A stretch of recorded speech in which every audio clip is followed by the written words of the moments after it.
सर्वसामान्य व्यासपीठ आज या ठिकाणी ही जी यात्रा आहे थोर मागणीपासून निघून आज 8वा दिवस या ठिकाणी आहे। मी या वारीमध्ये चालत येणाऱ्या सर्व पदयात्रेकरूंचं सर्वांचं या ठिकाणी मनपूर्वक स्वागत वाटतं की खऱ्या अर्थाने आपल्या श्रद्धास्थानाचं काम जर कोणाच्या माध्यमातून झालं असेल तर माननीय धायमे साहेबांनी हा शब्द पूर्ण या ठिकाणी आपल्या सर्वांनी केलेली आहे आणि ते कल्याण भैया साहेबांच्या माध्यमातून होणार आहे। यानंतर मी ज्यांनी ही पदयात्रा या जिल्ह्यामध्ये काँग्रेसचे नेते जे म्हणून फिरतात, काँग्रेसचे आमदार म्हणून फिरतात, कामाच्या बाबतीमध्ये माझ्यासोबत बोलायलाच त्यांनी येऊ नये, भानगडीत पण पडू नये। कारण तुम्हाला इथून लातूरला जायचं असलं ना, जवळचा मार्ग बाबळगाव मार्गे, पण तुम्ही बाबळगाव मार्गे जाऊ शकत नाही। जाऊ शकता कसा रस्ता? जोपर्यंत निलंगा मतदारसंघ शिरवानपार तालुका आहे तोपर्यंतच रस्ता चांगला आहे। जसा लातूर तालुका आला त्यावेळेस रस्ता खराब झाला। ज्याला स्वतःच्या गावचा रस्ता करता येत नाही त्यांनी आम्हाला विकासाची भाषा आमच्या भागामध्ये माझं जाहीर आव्हान आहे, आम्ही ज्या पद्धतीने विकासासाठी निधी आणला, ज्या पद्धतीने आम्ही पैसे आणले या भागातील रस्त्यांसाठी, आम्ही जवळपास या भागातून आता 4 पदरी रस्ता जाणार आहे, त्याचं उद्घाटन त्या ठिकाणी केलं, त्याचं नारळ फोडलं। 4 पदरी रस्ता जाणार आहे, 310 कोटी रुपये मंजूर झाले, टेंडर झाले, काम चालू होणार आहे। आता या शिरवानपार मधून हा 4 पदरी रस्ता जाणार आहे।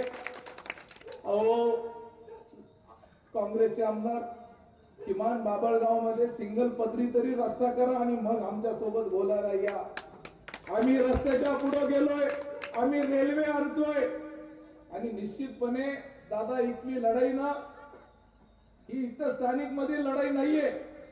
आज संभाजीला जे थांबवण्याचा प्रयत्न चाललोय, कारण त्यांच्या लक्षात यायला लागले की या माणसाला जर थांबवलं तर आपल्याला जिल्ह्यावर आपलं वर्चस्व करता येईल। आज आपण आलं त्यांना हे बघवलं जात नाही, त्यांना वाटतं की एवढे मोठमोठे माणसं याच्या सोबत काय येतात। काय केलं यांनी करून करून? यांनी विकासाची भाषा करतात। यांना पाणी पाहिजे होतं तर घर नेऊन पाणी चोरायला आलते। यांना पाणी पाहिजे होतं मंगेश पाटील, तर कुठून पाणी चोरायला आले लातूरचे? घर नेऊन। आता मला सांगा, त्यांच्या ऐकण्यातला माणूस जर चुकून त्या ठिकाणी आपण त्याला मतदान केलं तर पहिलं काम काय करेल? तो पाणी कुठं घेऊन जाईल? घरणीचं घेऊन जाईल का नाही? अहो ते महाराणा प्रताप बाबळगावचा हिस्सा आहे, तुम्हाला माहिती आहे का? फक्त मी आपल्या सर्व शिरवानपार जनतेला सांगतो, जोपर्यंत संभाजी पाटील आहे एक थेंब पाणी घरणीतून बाहेर जाणार नाही। आणि कुणी मनामध्ये विचार आणू पण नाही। जो संभाजी पाटील हात जोडून त्यांना माहित नाही दुसरं पण एक रूप आहे। मी माझ्या जनतेच्या समोर नतमस्तक होतो, ह्याचा अर्थ म्हणजे माझ्या जनतेच्या हक्काचं जर घेऊन जात असेल त्याचं नतमस्तक जे मस्तक आहे ते बाजूला पण ठेवण्याची ताकद त्या ठिकाणी आहे। तुम्ही पालकमंत्री असताना रुपये दिला नाही, माझं जाहीरपणे आव्हान आहे, तुम्ही ह्या मतदारसंघाला पालकमंत्री असताना किती पैसे दिले? तुमची जर हिम्मत असेल तारीख तुम्ही सांगायची, वेळ तुम्ही सांगायचा, त्या ठिकाणी मी हजर होईल।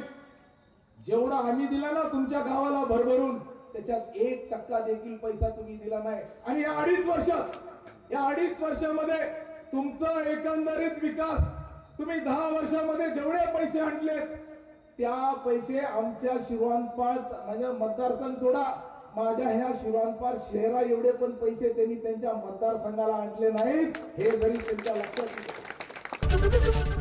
एबीपी माझा, उघडा डोळे बघा नीट।